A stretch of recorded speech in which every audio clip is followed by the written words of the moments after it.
मित्रांनो, अनेक वेळा लोक न्यायालयामध्ये जातात तेव्हा त्यांच्याकडे सर्व कागदपत्रे असतात. त्यांचे म्हणणे 100% खरे असते आणि त्यांचे वकीलही अत्यंत अनुभवी आणि हुशार असे असतात.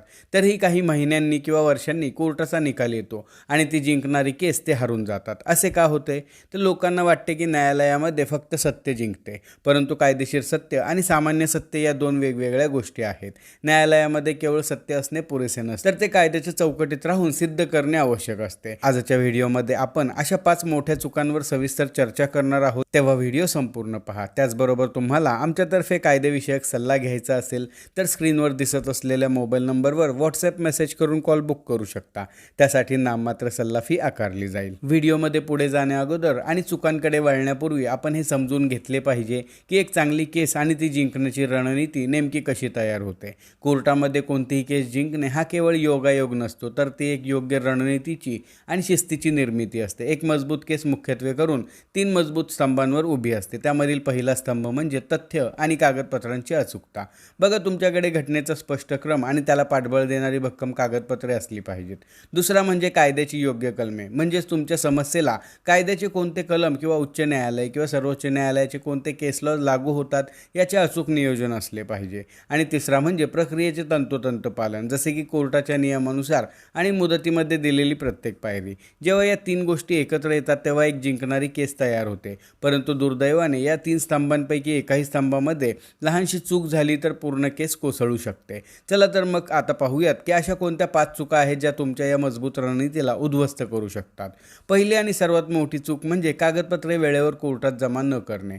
बघा, अनेक पक्षकार म्हणतात की हे कागदपत्रे आमच्याकडे आहेत, आपण नंतर कोर्टामध्ये देऊ. परंतु दिवाणी प्रकरणात किंवा फौजदारी प्रकरणात कागदपत्रे कधी आणि कशी दाखल करावीत यासाठी नियमांची कडक चौकट आहे. जसे की दिवाणी दाव्यामध्ये जेव्हा तुम्ही तुमचा लेखी जबाब दाखल करता तेव्हाच तुम्हाला तुमच्या बाजूच्या सर्व पुराव्यांची यादी, मूळ कागदपत्रे सादर करावी लागतात. नंतर जर तुम्हाला नवीन कागदपत्रे दाखल करायचीच असतील तर कोर्टाची परवानगी घ्यावी लागते आणि त्यासाठी योग्य कारणे दाखवावे लागतात. दुसरी महत्त्वाची चूक म्हणजे कोर्टाच्या तारखांकडे दुर्लक्ष करणे किंवा अनुपस्थित राहणे. अनेक वेळा लोक म्हणतात की वकील साहेब बघून घेतील, मी त्यांना पैसे दिलेले आहेत, मला जायची काय गरज आहे, किंवा मला कामावरून सुट्टी मिळाली नाही. परंतु जर वादी गरज असेल त्यावेळेस कोर्टामध्ये गैरहजर राहिला तर त्याची केस गैरहजेरीमुळे फेटाळली जाऊ शकते. त्याचप्रमाणे जर प्रतिवादी नोटीस मिळूनही कोर्टामध्ये आला नाही तर कोर्ट प्रतिवादी विरुद्ध एकतर्फा आदेश करतात. याचा अर्थ कोर्ट केवळ एकाच बाजूचे ऐकून अंतिम निकाल देऊन टाकते. त्यामुळे प्रतिवादीला केसमध्ये मेरिट असूनही हक्क मांडण्याची संधीच निघून जाते आणि निकालही प्रतिवादीच्या विरुद्ध जातो. त्याचप्रमाणे यासोबत जोडलेली आणखीन एक गोष्ट म्हणजे लिमिटेशन पिरियड, म्हणजेच मुदतीचा कायदा. होय, प्रत्येक केस दाखल करण्यासाठी कायद्याने एक विशिष्ट मुदत दिलेली आहे. जसे की पैशांच्या वसुलीसाठी 3 वर्षे किंवा विशिष्ट करारांच्या अंमलबजावणीसाठी 3 वर्षे अशी मुदत आहे. आणि जर तुम्ही योग्य वेळेत पाऊल उचलले नाही तर तुमची केस कितीही खरी असली तरी ही मुदतीच्या कारणावरून ती प्राथमिक स्तरावरच फेटाळली जाते. तिसरी चूक म्हणजे फक्त तोंडी दाव्यांवर अवलंबून राहणे आणि पुराव्यांकडे दुर्लक्ष करणे. बघा, कागदपत्रांचा पुरावा हा तोंडी पुराव्यांपेक्षा श्रेष्ठ असतो. जर तुमच्याकडे तोंडी माहिती देणारे किंवा साक्ष देणारे 5 लोक आहेत परंतु कागदोपत्री काहीही पुरावा नाही तर केस आपली कमकुवत होऊन जाते. त्याचप्रमाणे पुराव्यांची साखळी अखंड असली पाहिजे.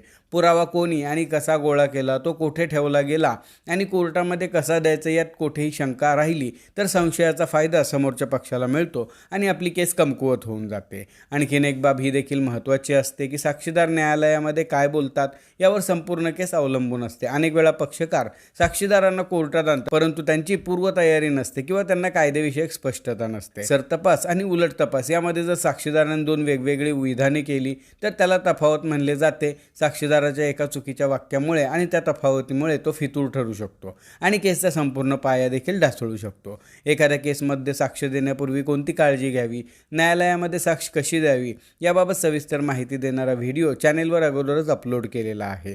त्याची लिंक वर आय बटनवर दिलेली आहे. जादा माहितीसाठी तो व्हिडिओ नक्की पहा. आता चौथी चूक म्हणजे एखादा पक्षकार कोर्टाच्या आवारामध्ये किंवा साक्ष देताना भावनेच्या भरात बोलून जातो. बघा, न्यायालय हे भावनांवर नाही तर तथ्यांवर चालते. अनेकदा लोक रागाच्या किंवा दुःखाच्या भरात जातात, असे काही बोलून जातात की जे त्यांच्या केसच्या विरोधात जाते. तुम्ही कोर्टात शपथेवर जे काही बोलता ते स्टेनोद्वारे टाईप केले जाते. एकदा का ते रेकॉर्डवर आले की ते बदलणे अत्यंत कठीण राहते. समोरच्या पक्षाचे वकील उलट तपासणीत तुमच्या याच भावनांचा फायदा घेऊन तुम्हाला अशा प्रश्नांमध्ये अडकवून ठेवतात की जिथे तुम्ही चुकीची विधाने करून बसतात. उदाहरणाने समजून घ्यायचे झाले तर समजून चालू आहे की कौटुंबिक वादामध्ये किंवा जमिनीच्या वादामध्ये पक्षकार रागाच्या भरात म्हणाला, मला त्याचा 1 रुपयाही नको किंवा मी त्याला कधीच तेथे राहू दिले नाही, तर अशी विधाने कायदेशीरदृष्ट्या तुमच्या हक्कांवर पाणी टाकू शकतात. म्हणूनच कोर्टामध्ये नेहमी शांत राहून केवळ विचारलेल्या प्रश्नांचे थेट आणि अचूक उत्तर देणे गरजेचे असते आणि त्याहीपेक्षा महत्त्वाचे म्हणजे हो किंवा नाही मध्ये उत्तर दिले पाहिजे. आता 5वी आणि सर्वात घातक चूक म्हणजे पक्षकार कायद्याचे पूर्ण ज्ञान नसताना किंवा वकिलांचा सल्ला न घेता परस्पर निर्णय घेतात. बघा, केस सुरू असताना अनेक वेळा समोरच्या पार्टीकडून दबाव येतो किंवा लोक कंटाळून परस्पर तडजोड करतात, परंतु पक्षकार तडजोडीची कागदपत्रे त्यामधील अटी शर्ती नीट न वाचता सह्या करतात. अशा वेळेस खूप मोठे नुकसान होऊ शकते. आजकाल अनेक लोक इंटरनेट किंवा सोशल मीडियावर थोडेफार कायदेविषयक व्हिडिओ पाहून स्वतःला वकील समजू लागतात, परंतु लक्षात ठेवा, जसे सोनूचे औषध मोनूला चालत नाही त्याचप्रमाणे प्रत्येक केसची परिस्थिती आणि तथ्य वेगवेगळे असतात. म्हणजेच एका केसचा निकाल दुसऱ्या केसला जशाच्या तसा लागू होतोच असे नाही. त्यामुळे अर्ध्या आणि कच्च्या माहितीवर आधारित असलेले घाईघाईने पाऊल उचलणे म्हणजे स्वतःच्याच पायावर दगड मारून घेण्यासारखे आहे. व्हिडिओचा मथित अर्थ पाहिला तर 4 बाबी अतिशय महत्त्वाच्या आहेत.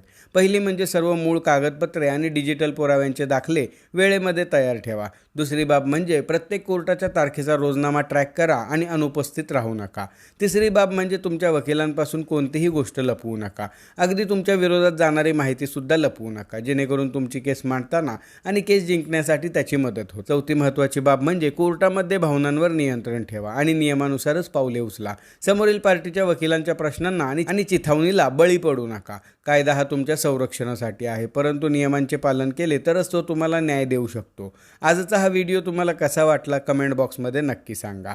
हा व्हिडिओ तुमच्या अशा सर्व मित्रांसोबत किंवा नातेवाईकांसोबत शेअर करा ज्यांची कोणतीही कायदेशीर बाब किंवा कोर्ट केस सुरू आहे.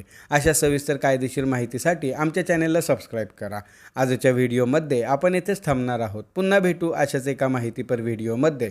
तोपर्यंत नमस्कार.